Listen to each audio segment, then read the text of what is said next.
موسیٰ نے ان سے، جن کا نام خضر تھا، کہا کہ جو علم اللہ کی طرف سے آپ کو سکھایا گیا ہے، اگر آپ اس میں سے مجھے کچھ بھلائی کی باتیں سکھائیں تو میں آپ کے ساتھ رہوں۔ خضر نے کہا کہ تم میرے ساتھ رہ کر صبر نہیں کر سکو گے، اور جس بات کی تمہیں خبر ہی نہیں اس پر صبر کر بھی کیسے سکتے ہو؟ موسیٰ نے کہا اللہ نے چاہا تو آپ مجھے صابر پائیے گا، اور میں آپ کے ارشاد کے خلاف نہیں کروں گا۔ خضر نے کہا اگر تم میرے ساتھ رہنا چاہو تو شرط یہ ہے مجھ سے کوئی بات نہ پوچھنا جب تک میں خود اس کا ذکر تم سے نہ کروں۔ تو دونوں چل پڑے، یہاں تک کہ جب کشتی میں سوار ہوئے تو خضر نے کشتی کو پھاڑ ڈالا۔ موسیٰ نے کہا کیا آپ نے اس کو اس لیے پھاڑا ہے کہ سواروں کو غرق کر دی؟ یہ تو آپ نے بڑی عجیب بات کی۔ خضر نے کہا کیا میں نے نہیں کہا تھا کہ تم میرے ساتھ صبر نہ کر سکو گے؟ موسیٰ نے کہا کہ جو بھول مجھ سے ہوئی اس پر مواخذہ نہ کیجیے اور میرے معاملے میں مجھ پر مشکل نہ ڈالیے۔ پھر دونوں چلے، یہاں تک کہ رستے میں ایک لڑکا ملا تو خضر نے اسے مار ڈالا۔ موسیٰ نے کہا کہ آپ نے ایک بے گناہ شخص کو ناحق بغیر قصاص کے مار ڈالا، یہ تو آپ نے بری بات کی۔ خضر نے کہا کیا میں نے نہیں کہا تھا کہ تم سے میرے ساتھ صبر نہیں ہو سکے گا؟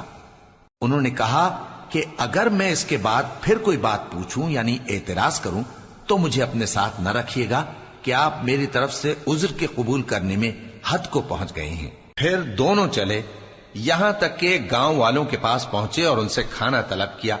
انہوں نے ان کی ضیافت کرنے سے انکار کیا۔ پھر انہوں نے وہاں ایک دیوار دیکھی جو گرا چاہتی تھی تو خضر نے اس کو سیدھا کر دیا۔ موسیٰ نے کہا کہ اگر آپ چاہتے تو ان سے اس کا معاوضہ لے لیتے تاکہ کھانے کا کام چلتا۔ خضر نے کہا کہ اب مجھ میں اور تم میں علیحدگی، مگر جن باتوں پر تم صبر نہ کر سکے میں ان کا تمہیں بھید بتائے دیتا ہوں کہ وہ جو کشتی تھی غریب لوگوں کی تھی جو دریا میں محنت کر کے یعنی کشتیاں چلا کر گزارا کرتے تھے، اور ان کے سامنے کی طرف ایک بادشاہ تھا جو ہر اچھی کشتی کو زبردستی چھین لیتا تھا۔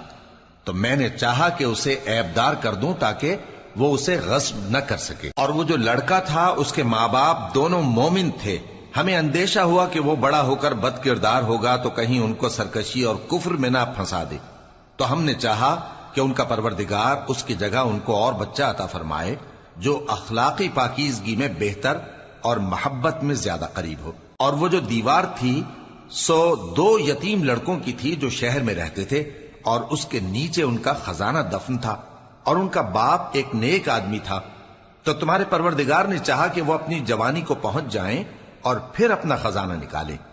یہ تمہارے پروردگار کی مہربانی ہے، اور یہ کام میں نے اپنی طرف سے نہیں کیے، یہ ان باتوں کی حقیقت